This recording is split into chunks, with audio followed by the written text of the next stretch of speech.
પોરબંદર ઉદ્યોગનગરના મુખ્ય માર્ગ પર ખાડાઓના સામ્રાજ્યથી વાહન ચાલકો પરેશાન થાય છે. ચોમાસું આવી ગયું છે, તેમ છતાં રસ્તાની સ્થિતિ હજુ પણ યથાવત જોવા મળે છે. ત્યારે વહેલી તકે રસ્તાનું નવીનીકરણ કરવા માંગ ઉઠી છે.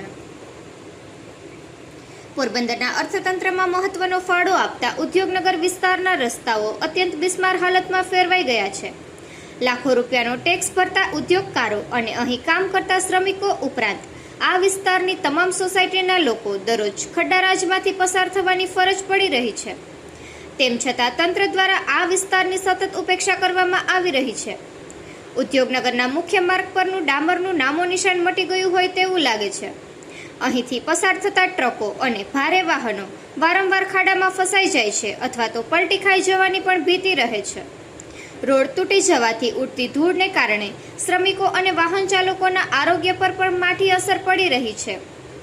ઉપરાંત દુકાનદારોને પણ મુશ્કેલીનો સામનો કરવો પડે છે. સ્થાનિકોએ જણાવ્યું હતું કે આ રસ્તાઓ પરથી પસાર થવું એટલે કમરના દુખાવાને આમંત્રણ આપવું.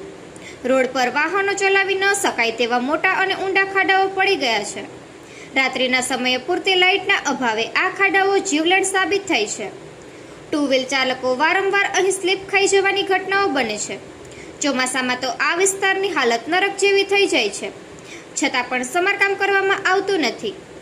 રસ્તો જીઆઈડીસીમાં આવે છે, પરંતુ તેના દ્વારા અનેક રજૂઆત છતાં કોઈ કાર્યવાહી કરવામાં આવી નથી. અહીંના દુકાનદારોએ એવું જણાવ્યું હતું કે બિસ્માર રસ્તાના કારણે દિવસભર ધૂળની ડમરીઓ ઉડે છે, જેના લીધે દુકાનનો માલ સામાન પણ ખરાબ થઈ જાય છે અને વેપારીઓનો દિવસ સફાઈમાંથી જ વીતી જાય છે. ગયા ચોમાસામાં પણ આ ખરાબ રસ્તા અને ખાડાઓના કારણે અહીં ગંભીર અકસ્માતો સર્જાયા હતા.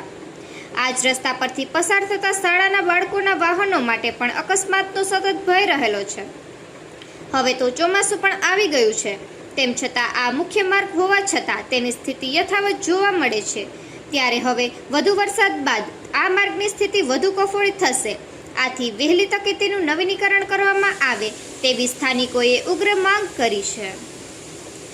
નિપુલ પોપટ, પોરબંદર ટાઈમ્સ.